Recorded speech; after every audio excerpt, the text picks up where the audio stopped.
Bismillahirrahmanirrahim. Assalatu wassalamu alayka ya khataman nabeen. Assalamu alaikum students. Lecture number 10 is continuing and we are going to study about an adverb. Adverb क्या होता है? हमने पिछले किसी lecture में adverb का के बारे में डिस्कस किया था और मैंने आपको थोड़ा बहुत बताया था. अब हम डिटेल से पढ़ने लगे हैं कि an adverb can modify a verb, an adjective and other adverb, a phrase or a clause. इन सारी चीज़ों के साथ आ सकता है क्या भला adverb. इन सब चीज़ों को modify करता है. An adverb indicates manner, time, place, cause or degree and answers questions such as how, when, where, how much. Adverb क्या करता है? इन चीज़ों को इंडिकेट करता है. टाइम के बारे में बताएगा, किसी जगह के बारे में, मैनर के बारे में कि वो अगर कुछ हुआ तो वो किस मैनर में हुआ, डिग्री के बारे में, उसकी सिवियरिटी, काज, वजह के बारे में बताएगा. ये हम एग्जांपल पढ़ेंगे तो आपको मोर क्लियर हो जाएगा. और इन लफ्ज़ों के आंसर हमें सेंटेंस में क्या चीज़ देती है? एडवर्ब. हाउ कितना, व्हेन कब, वेयर, हाउ मच कितना, कैसे, इन सब के आंसर हमें देने के लिए सेंटेंस में हम यूज़ करते हैं adverb. While some adverbs can be identified by their characteristic ly suffix.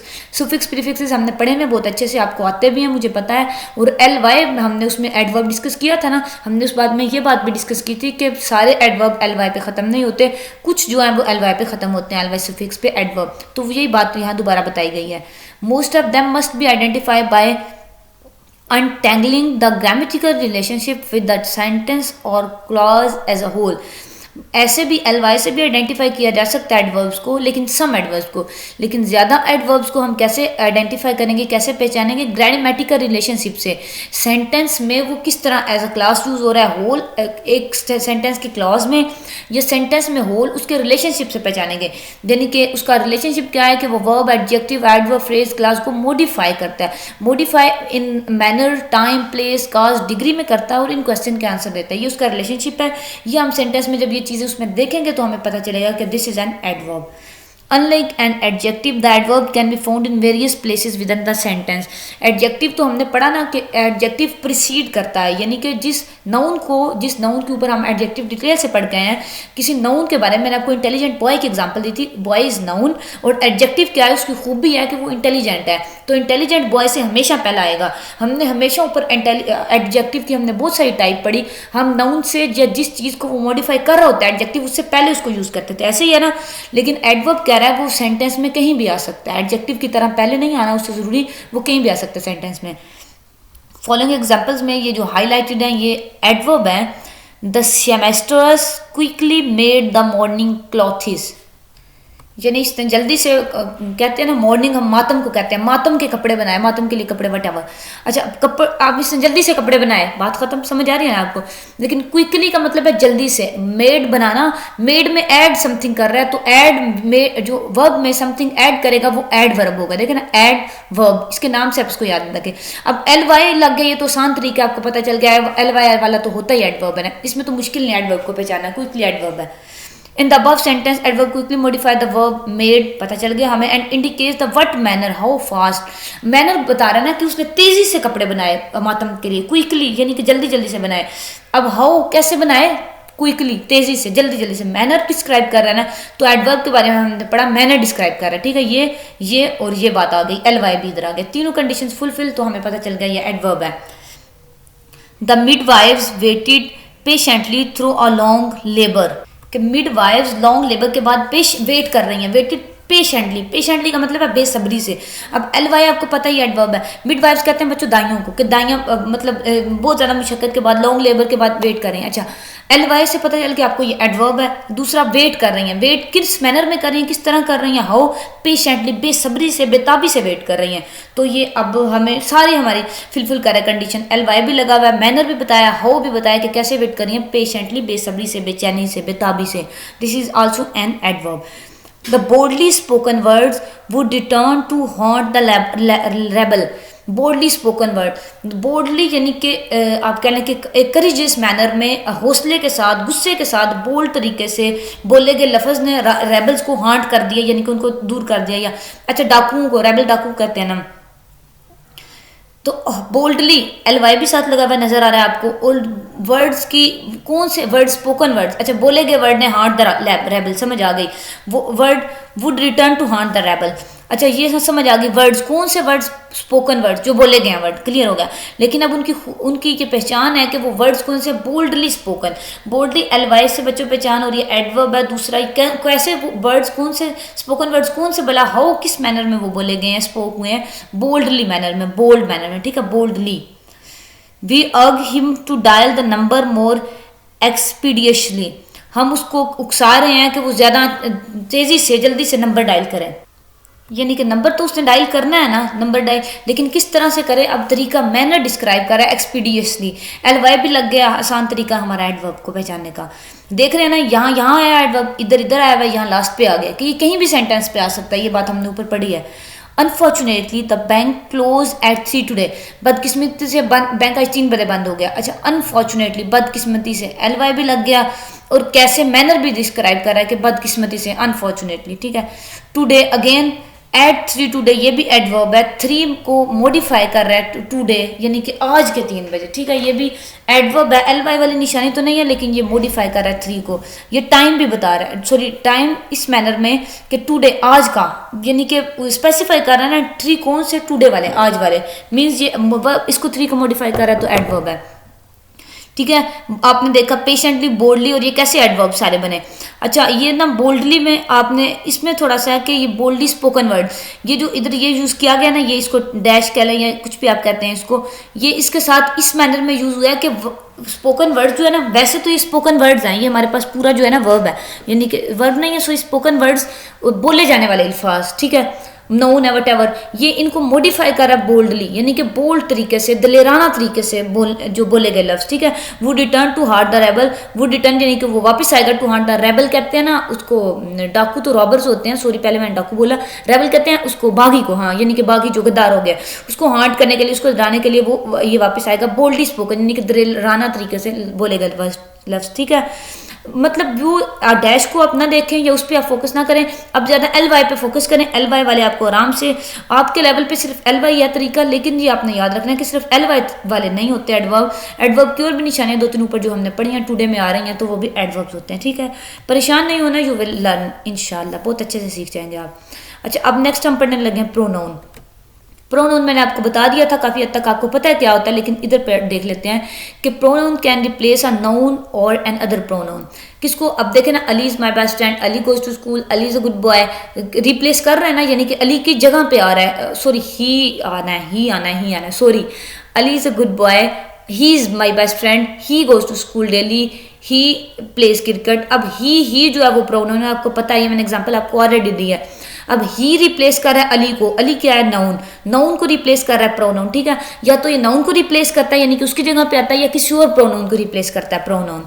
Yes, you use pronoun like he, ditch, noun and you to make your sentence less cumbersome and less repetitive. देखें ना, बार बार Ali Ali use करेंगे तो cumbersome यानी कि bore हो जाएगा, और बार बार रिपीट एक चीज हो रही है तो पढ़ने वाला उकता जाता है, सुनने में भी वो नहीं रहता।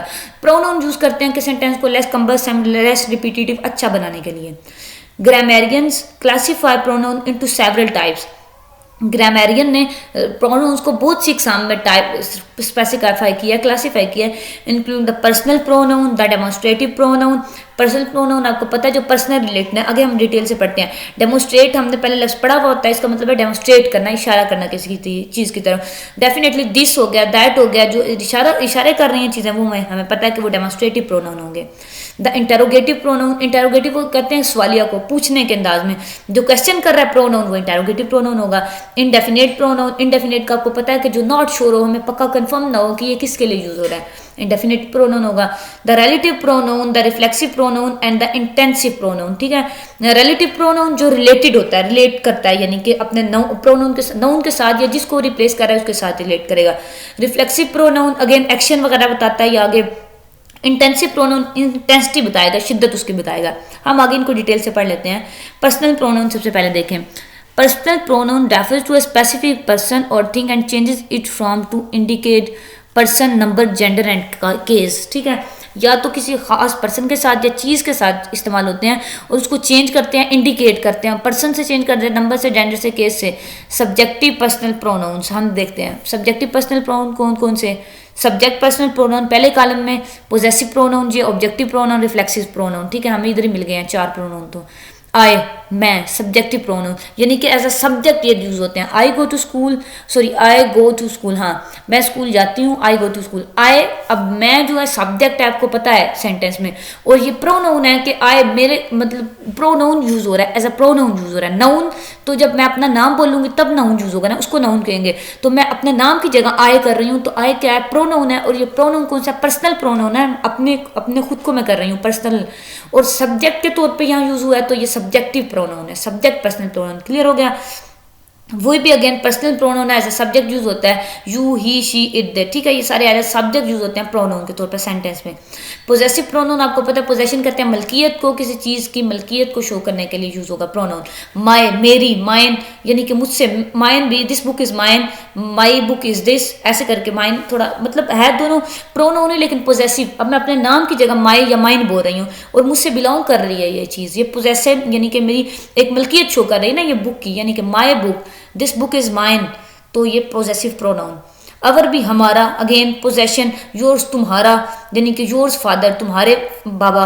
अब योर्स तुम्हारी मलकियत शो हो रही है ना, पोजेसिव प्रोनाउन है। हिज, हर, इट्स, देयर, ठीक है, ये ऐसे यूज होते हैं सेंटेंस में सारे पोजेशन को, मलकियत को शो करने के लिए।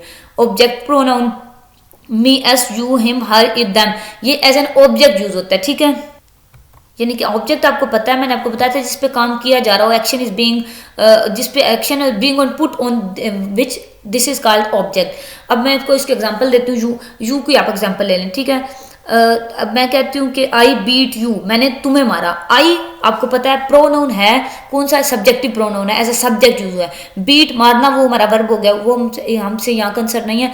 और यू, मैंने तुम्हें मारा। अब मैंने बीट एक्शन है ना, एक एक्शन परफॉर्म किया, मैंने मारा, यू तुम्हें मारा। अब किस पे एक्शन परफॉर्म हुआ, ऑब्जेक्ट पे, यू पे। तो यू क्या है हमारा, ऑब्जेक्ट हो गया। और ये प्रोनाउन है, आपके नाम की जगह यहाँ यू आ रहा है, तो ये प्रोनाउन हो गया, ऑब्जेक्ट के तौर पर इस्तेमाल हुआ, ठीक है। अब अगर योर्स, तुम्हें यानी कि आप, कोई आपके नाम की जगह पोजेशन शो करने के लिए यूज होगा तो वो योर्स होगा, और एज एन ऑब्जेक्ट जब यूज होगा तो यू आएगा। बाकी भी सारे ऐसे यूज होंगे, ठीक है। Reflexive pronoun, my self, over self, your self, him self, her self, it self, them self, यानी कि एज अ रिफ्लेक्सिव यूज हो रहे हैं ये सारे प्रोनाउन। एग्जाम्पल भी बताती हूँ आपको एक, my self, I do it my self, मैंने इसको खुद किया है, यानी कि मैं इस चीज़ पे इंसिस्ट कर रही हूँ कि माई सेल्फ, मैंने खुद इसको किया, I do it my self. अब रिफ्लेक्स कहते हैं, रिफ्लेक्सिव एक किस्म का इस्तरारी तौर पर, मतलब इंसिस्ट करने को। आप ये सारे याद रखें, आपको ये याद रहेंगे कि ये रिफ्लेक्सिव प्रोनाउन है, ठीक है, ये इजी तरीका है। मतलब देखना ना, himself, yourself, herself, ये माइंड में आते ही आप क्या जानेंगे कि this is reflexive pronoun.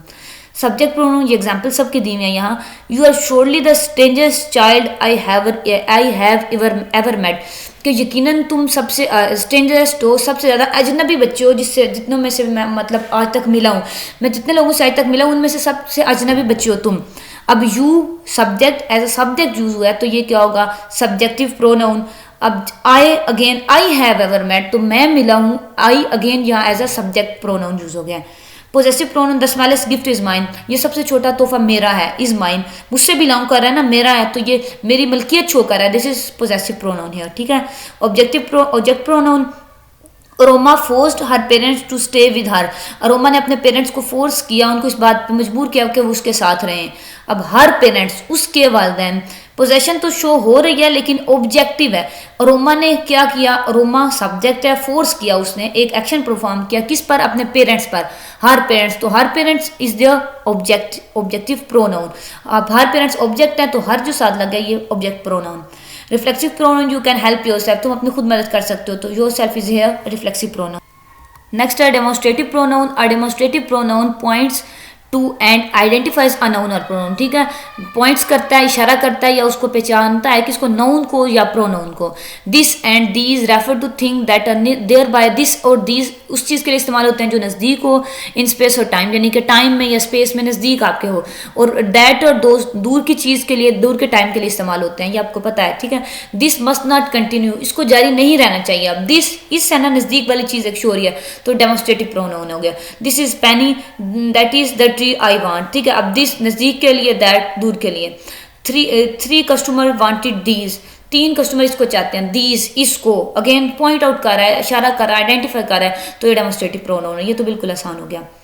Interrogative pronoun आपको पता है सवाल के लिए इस्तेमाल होते हैं कि an interrogative pronoun use to ask question. The interrogative pronouns are who, whom, which, what and the compound form with the suffix ever, whoever, whomever, whichever and whatever. Which wants to see the dentist first, सबसे पहले कौन dentist को देखना चाहता है, यानी कि कौन, विच आपको मैंने बताया इंटरोगेटिव प्रोनाउंस सवाल के लिए यूज होते हैं। अब विच कौन चाहता है, कौन चाहता है, मतलब अब कौन में उसका नाम नहीं है, नाम होता तो नाउन होता, अब नाम की जगह पे यूज हुआ है, आपको पता है विच नाउन की जगह पे यूज है इसलिए ये प्रोनाउन है, और ये क्वेश्चन के लिए यूज हुआ है, इंटेरोगेशन के लिए यूज हुआ है तो ये इंटेरोगेटिव प्रोनाउन है, ठीक है। हु भी ऐसे ही, हुम ये सारे ऐसे, इजी आप पढ़ लीजिएगा इंशाल्लाह आपको समझ आ जाएंगे।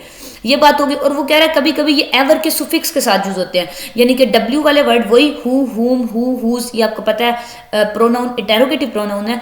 तब हु एवर भी यूज हो जाएगा, हुम एवर भी, विच एवर, वट एवर भी, तो ये भी इंटेरोगेटिव प्रोनाउन रहेंगे, ठीक है। आपने फिर परेशानी होना कि हमने तो हुम, हुज वाले इंटेरोगेटिव प्रोनाउन पढ़े थे तो एवर साथ लग गया, तो ये भी इंटेरोगेटिव वाले प्रोनाउन रहेंगे, ये आपने याद रखना है, ठीक है। नेक्स्ट हो गया हमारे पास relative pronoun. You can use a relative pronoun to link one phrase to class or class to another phrase or class.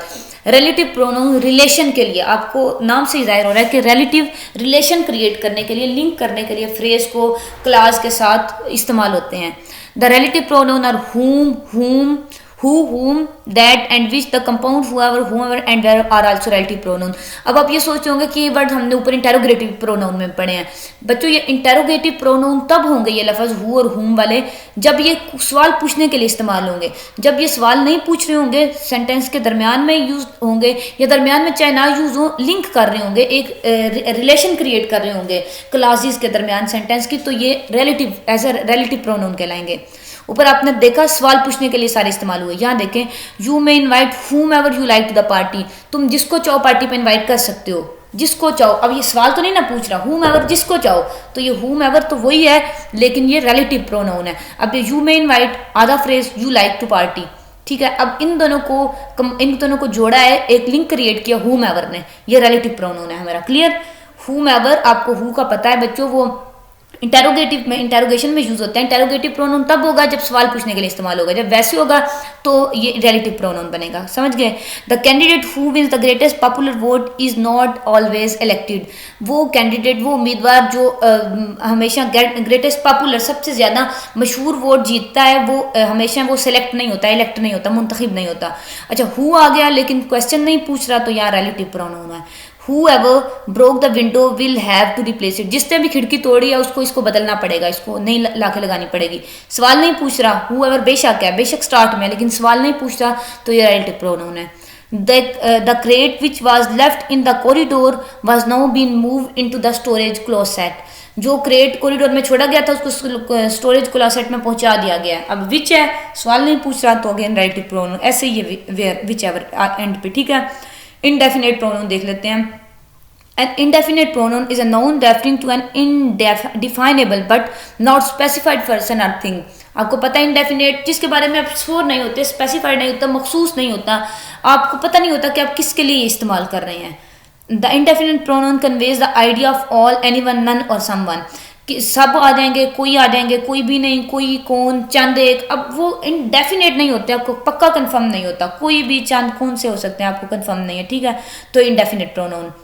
The most common indefinite pronoun all, जो मोस्ट कॉमन इंडेफिनेट यानी कि सबसे मशहूर indefinite pronounce हैं वो आप देखें।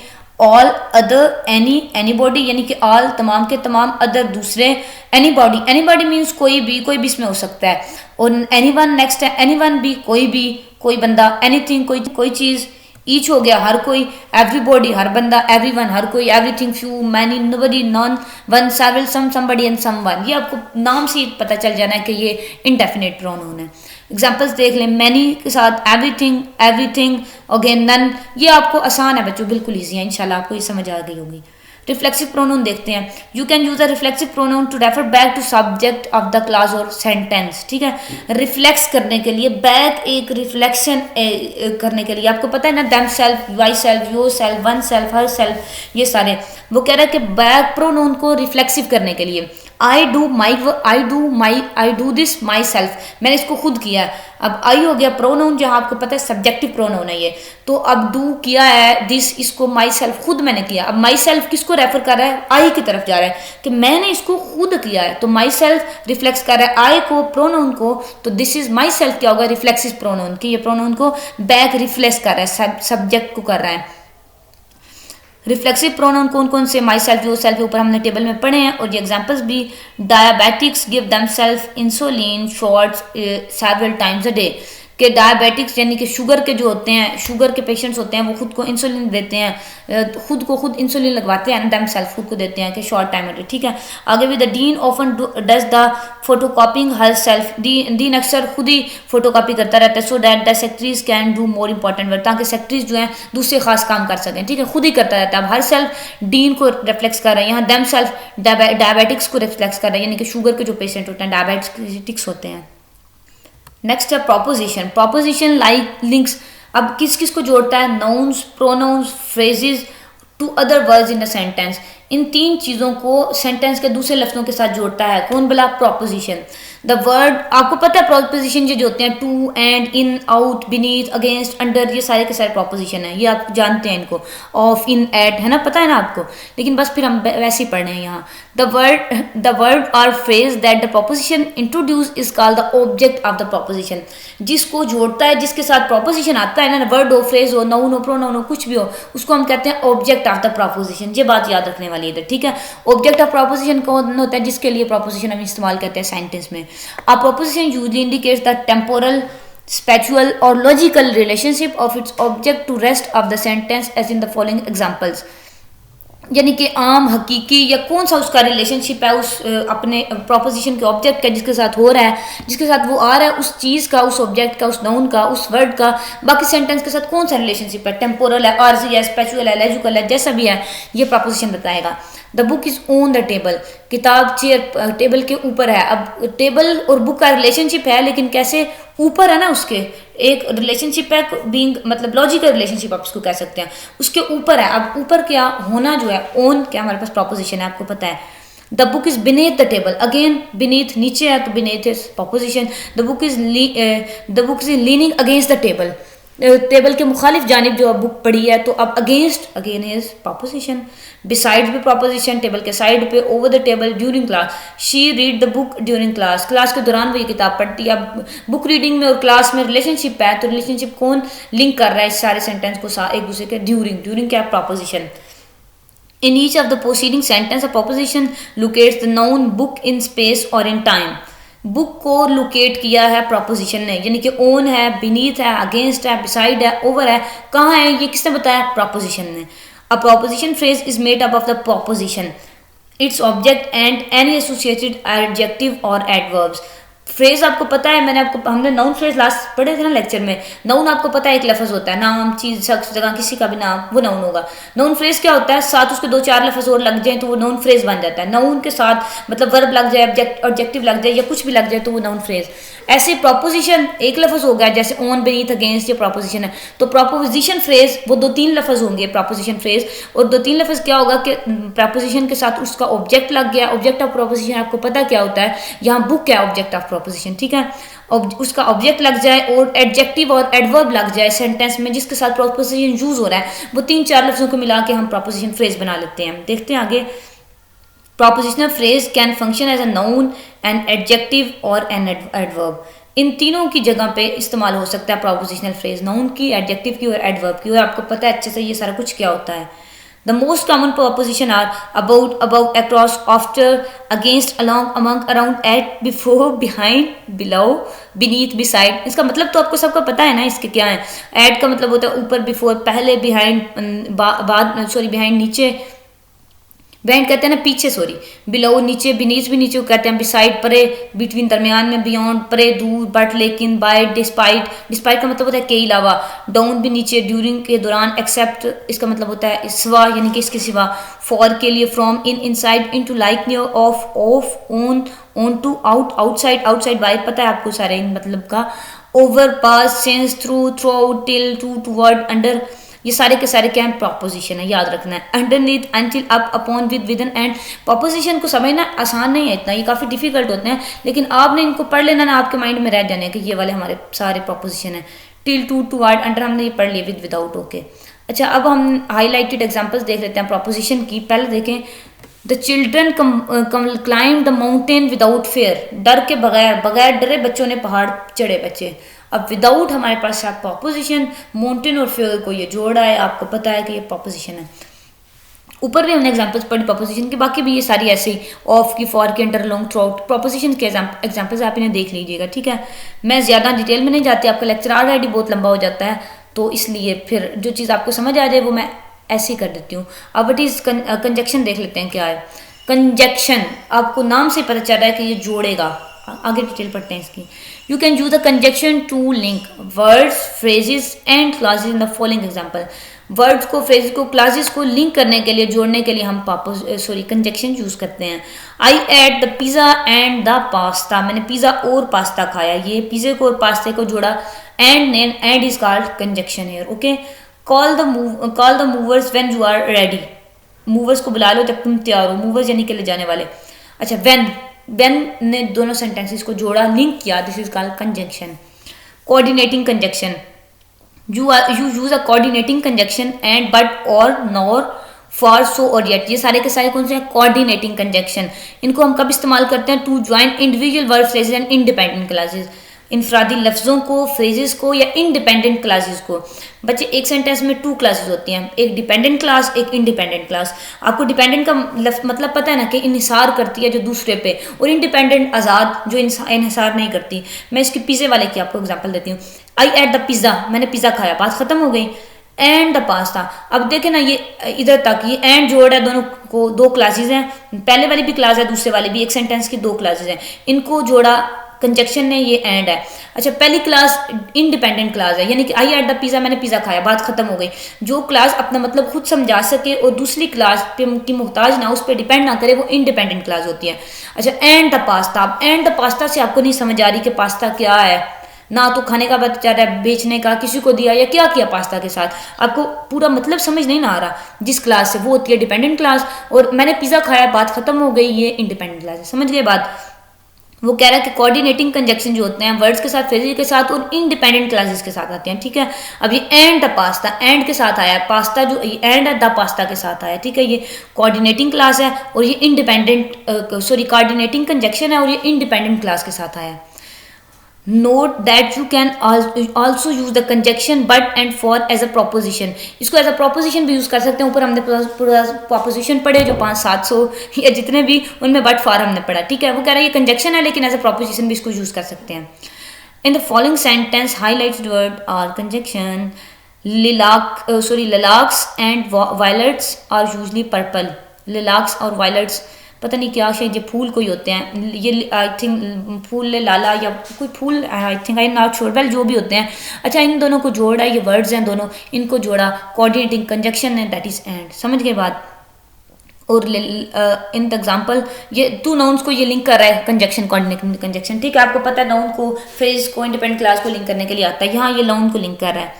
और ये देखें अगला preposition, this movie is particularly interesting to feminist film theorist for the screen play was written by Mae West. ये मूवी ख़ास तौर पर इंटरेस्टिंग है फेमिनिस्ट फिल्म थ्योरिस्ट्स के लिए। बात ख़त्म हो गई कि ये मूवी इन लोगों के लिए इंटरेस्टिंग है, दिलचस्प है। कौन सा क्लास है बताएं, बुलाएं, इंडिपेंडेंट क्लास है, पता है ना आपको।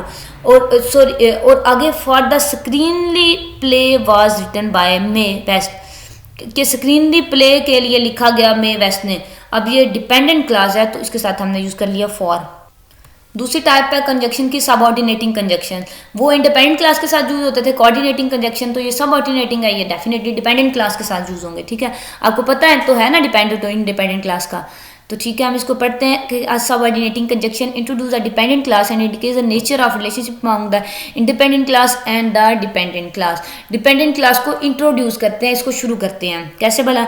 The most common subordinating conjunction are after, although, as, because, before, how, if, once, since, then, that, through, till, until, when, where, whether and while. ये इंडिपेंडेंट क्लासेस हो गए। एग्जाम्पल हम देखते हैं इसकी। After she had learn to drive, उसने driving सीखी, उसको ड्राइविंग सीखने के बाद Alice felt more independent, Alice ज़्यादा आज़ाद खुद को या ज़्यादा फ्री खुद को फील करने लगी, ठीक है, इंडिपेंडेंट, बगैर किसी के पे इंहिसार किए फील करने लगी खुद को। She had learn to drive, बात खत्म होगी, उसने ड्राइविंग सीख लिया है, उसने ड्राइव करना सीख लिया है। ये कौन सी है हमारी क्लास है ना कि आफ्टर शी हैड, तो हमने इस क्लास को शुरू किया आफ्टर से, डे जो हमारी इंडिपेंडेंट क्लास है इसको आफ्टर से शुरू कर दिया कि सब ऑर्डिनेटिंग कंजक्शन इंडिपेंडेंट क्लास के साथ यूज हो गया, उसको इंट्रोड्यूस करवा दिया, उसने शुरू करा दिया, ठीक है, अलाइज फेल्ट मोर, ठीक है। और जब आपने ये बात याद रखनी है, जब कंजक्शन सेंटेंस के दरमियान में यूज हो रहा हो ना फिर तो ऑल इज वेल, और जब कंजक्शन सेंटेंस के शुरू में यूज हो रहा हो तो जो पहला क्लास आप जिस क्लास के साथ कंजक्शन यूज कर रहे हैं उसके बाद कॉमा पुट करेंगे आप, ये बात आपने याद रखनी है, ठीक है। देखें यहाँ यूज हुआ, ये इफ इधर यूज हो रहा है तो अगेन यहाँ कॉमा आपको मिलेगा, ये व्हेन कंजक्शन दरमियान में यूज हुआ है तो यहाँ कॉमा नहीं है, ठीक है। कंजक्शन दरमियान में यूज हो तो कॉमा नहीं आएगा सेंटेंस में, जब शुरू में यूज हो रहा हो तो पहले क्लास के बाद जिसके साथ कंजक्शन यूज हो रहा है जिसको इंट्रोड्यूस करा है कॉमा आएगा।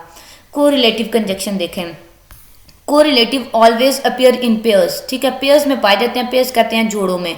You use them to link equivalent sentence, आप इनको इस्तेमाल करते हैं इक्विवेलेंट सेंटेंस के एलिमेंट्स को लिंक करने के लिए। देख लेते हैं कि इक्विवेलेंट सेंटेंस के एलिमेंट्स कौन से होते हैं आगे। The most common correlative conjunctions are both and, either or, neither nor, not only but also so as and whether or। आपको पता है either or और neither nor का तो आपको पक्का पता होगा, बाकी पता है या नहीं, ठीक है। जैसे देखें ना ये एग्जांपल इधर either or की नहीं है, मैं आपको खुद से देती हूँ एग्जांपल कि neither Ali nor me go to school, ना तो अली स्कूल गया और ना मैं गई, ठीक है, नाइदर अली। अब ये नॉ के लिए ना आइदर और आपको पता है इकट्ठे यूज होते हैं, नाइदर नॉर भी इकट्ठे यूज होते हैं। अब को रिलेट से पता चल रहा है कि ये इकट्ठे यूज होते हैं, पेयर्स में यूज होते हैं, जुड़वा यूज होते हैं, बता दिया ना आपको। तो अब बाकी भी आपने याद रखना है, बोथ एंड।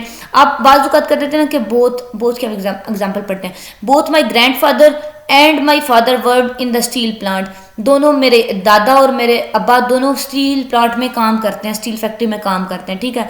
अब बाजुकात ना both my grand father and father, ये तो क्लियर हो गया आपको। बाजुकात ऐसा होता है कि आप एक कंजक्शन यानी आप only you but me, only you सिर्फ तुम, मीन्स आप एग्जाम्पल ऐसे ले लें कि only you do not do it, कि सिर्फ तुमने इसको नहीं किया, बट आई डू इट, कि मैंने उसको किया। अच्छा मैं आपको समझाना ये चाह रही हूँ कि नॉट ओनली और बट आल्सो, कि जब आप नॉट ओनली यूज करेंगे ना कि only not only you do this, कि सिर्फ तुमने ही इसको नहीं किया, but also I do this, कि मैंने भी इसको किया है। कि नॉट ओनली जब आप यूज करेंगे तो बट आल्सो जरूर आएगा, और ऐसे ही सेंटेंस में जब आप सो यूज करेंगे तो एज जरूर आएगा, ठीक है। वेदर यहाँ यूज करेंगे ना तो और जरूर आएगा, ये बात आपने याद रखनी है कि एक लफ्ज यूज हो रहा है एज ए कंजक्शन तो दूसरा उसका पेयर वहां जरूर इस्तेमाल होगा, वरना वो आपका सेंटेंस ग्रामेटिकली रॉन्ग हो जाएगा, ये आपने बात समझनी है। Technically correlative conjunction consist simply of a coordinating conjunction link to an adjective और एडवर्ब, ठीक है। ये बात इतनी खास नहीं है, इंपॉर्टेंट, लेकिन समझ लें इसको कि वो कह रहा है कि correlative injection simply coordinating conjunction के तौर पे इस्तेमाल होते हैं। हमने ऊपर पढ़ा कोऑर्डिनेटिंग सबऑर्डिनेटिंग को कोऑर्डिनेटिंग कंजक्शन, आपको पता है क्या होते हैं। वो कहता है इंस्ट के तौर पे इस्तेमाल होते हैं और एडजेक्टिव और एडवर्ब को आपस में लिंक करने के लिए इस्तेमाल होते हैं। पहली एग्जाम्पल हमने देख ली, दूसरी देखें, ब्रिंग आइदर अ जेलो सैलड और अ पोटैटो स्कॉलप, या तो जेलो सैलड ले आओ, जेलो सैलड या जेलो सैलड वट जो भी है, या पोटैटो स्कॉलप ले आओ, दोनों में से एक ले आओ, ठीक, आइदर और, ठीक है, दोनों यूज हो गए। Corinne is trying to decide whether to go to medical school और to go to law school, Corinne कोशिश कर रही है फैसला करने की कि या तो वो मेडिकल स्कूल में जाए या लॉ स्कूल में जाए, ठीक है। अब वेदर और the explosion destroyed not only the school, धमाके ने सिर्फ स्कूल को ही तबाह नहीं किया but also the neighbouring pub, हमसायों के जो पब है, हमसायों को जो मतलब उनकी कंस्ट्रक्शन वगैरह कह लें, उसको भी धमाके ने एक्सप्लोशन ने तबाह किया है। ओके, नोट ये करना है कि नॉट ओनली और बट आल्सो ये कंजक्शन पेयर में इस्तेमाल होते हैं सिर्फ, ये आपने बात इधर याद रखनी है। व्हाट इज इंटरजेक्शन, इंटरजेक्शन क्या होता है। An interjection is a word added to a sentence to convey emotion, कि आप अपनी इमोशन फीलिंग, आप खुश हैं, सैड हैं, एक्साइटेड हैं, गुस्से में हैं, ये अपनी फीलिंग्स आप अपने लफ्ज़ों में, या ज़ाहिर अगर आप बोल रहे हैं आप ऊंची आवाज़ से बोलेंगे, ऊंची आवाज़ से गुस्से में बोलेंगे तो पता चल जाएगा कि आप गुस्से में हैं भाई। अगर आप आराम से बोलेंगे तो आप नॉर्मल कंडीशन, मतलब आपकी टोन से आपकी फीलिंग इमोशन एक्सप्रेस होती है ना, लेकिन लिखने में ऐसा नहीं होता, सेंटेंस अपनी इमोशन एक्सप्रेस नहीं हो रही। तो इंटरजेक्शन आप यूज़ करते हैं अपनी इमोशन को कन्वे करने के लिए, राइटिंग में एक्सप्रेस करने के लिए। It is not grammatically related to any other part of the sentence, grammatically ये किसी सेंटेंस के पार्ट से रिलेट नहीं कर रही होती, जस्ट इमोशन कन्वे करने के लिए यूज़ होता है। You usually follow an interjection with an exclamation mark. Exclamation mark आप इसको कहते हैं ना, ये वाला, ये एक्सक्लेमेशन मार्क है, ठीक है। पंक्चुएशन मार्क भी कहते हैं, लेकिन इसको स्पेसिफिकली इसका नाम एक्सक्लेमेटरी मार्क है कि आप इंटरजेक्शन को इस मार्क के साथ फॉलो करते हैं, यानी कि इस मार्क को इंटरजेक्शन के बाद यूज, जैसे हुर्रा, HURRAH, हुर्रा यानी कि खुशी की अलामत है ना, hurrah we won the match, हमने मैच जीत गए लिया, तो अब हुर्रा के बाद हम ये यूज करेंगे और फिर आगे वी वोन द मैच, समझ गए। Interjection are uncommon in formal academic prose except in direct quotation. Uncommon है एकेडमिक, यानी कि फॉर्मल एकेडमिक प्रोज में ये इंटरजेक्शन यूज नहीं होते, डायरेक्ट कोटेशन में यूज होते हैं। डायरेक्ट कोटेशन आपको पता है डायरेक्ट और इनडायरेक्ट का कॉन्सेप्ट, कि डायरेक्ट स्पीच वो कि मैं बताऊं कि डायरेक्ट कि मैंने सुना कि अली कह रहा था कि हम मैच जीत गए हैं, और मैंने सुना कि अली कह रहा था हुर्रा हम मैच जीत गए हैं। अब अली के जो अल्फाज हैं hurrah we won the match, वो मैंने एज इट इज बता दिए, और ये मैंने बताया कि मैंने सुना अली कह रहा था कि हम मैच जीत गए हैं। अब मैंने बताया अली वाज सेइंग दैट वो वोन द मैच, ठीक है। अब यानी कि उसके लफ्ज को एज इट इज अगर मैं बताऊंगी तो वो डायरेक्ट होगा, अगर मैं अपने लफ्जों में बयान कर दूंगी तो वो इनडायरेक्ट कोटेशन हो जाएगा, ठीक है। ये कहा जा रहा है इधर, वो कह रहा है कि सिर्फ डायरेक्ट कोटेशन में यूज होते हैं। अब डायरेक्ट उसी ने यूज किया होगा ना, तो डायरेक्ट कोटेशन में सिर्फ ये यूज होते हैं। कौन से भला, ये जो मार्क है एक्सक्लेमेटरी मार्क या जो इंटरजेक्शन है, यानी कि हुर्रा, ओ नो, यस, ओ हो, हाय, ये सारी ऐसी चीजें। अब एग्जाम्पल देख लेते हैं। आउच दैट हर्ट, आउच कहते हैं ना, आउच यानी कि ये तकलीफ के लिए, कि ये तकलीफ दे है, समझ गए। एक्सक्लेमेटरी मार्क भी यूज हो गया, interjection. Oh no I forgot that exam was today, मैं भूल गई कि एग्जाम आज था, मेरा पेपर आज था। Oh no, again that is also an interjection. Hey put the down, hey again interjection. I heard one guy say to another guy he was a new car, मैंने सुना एक लड़का दूसरे लड़के को कह रहा था कि ये he has a new car, के उसने नई कार ली है, यानी कि वो उससे जेलस हो रहा है या वट एवर जो भी है, या उससे पूछ रहा था क्या ली है उसने, ऐसी बात है, मतलब ये अगेन इंटरजेक्शन है। I don't know about you but good lord I think taxes are too high, मैं तुम्हारे बारे में नहीं जानता लेकिन गुड लॉर्ड अच्छी है, अच्छे हो, यानी कि टैक्सेस बहुत हाई हैं। अब गुड लॉर्ड उसकी सिंपैथी, उसके साथ एक अच्छी जो फीलिंग्स है उसके साथ फ्रेंडशिप शो करने के लिए, उसके इमोशन शो करने के लिए यूज हुआ है, ठीक है। Again this is also an interjection. थोड़ा सा कॉम्प्लिकेटेड था पार्ट्स ऑफ स्पीच, लेकिन आप समझेंगे तो इंशाल्लाह आपको समझ आ जाएगी, और मैं अपनी पूरी कोशिश की आपको समझाने की बच्चों, ठीक है। इसलिए आप अपना बहुत सारा ख्याल रखिएगा, इसको पढ़ें ध्यान से, आपको समझ आ जाएगा इंशाल्लाह, और अपना ख्याल रखिएगा। अल्लाह हाफिज़।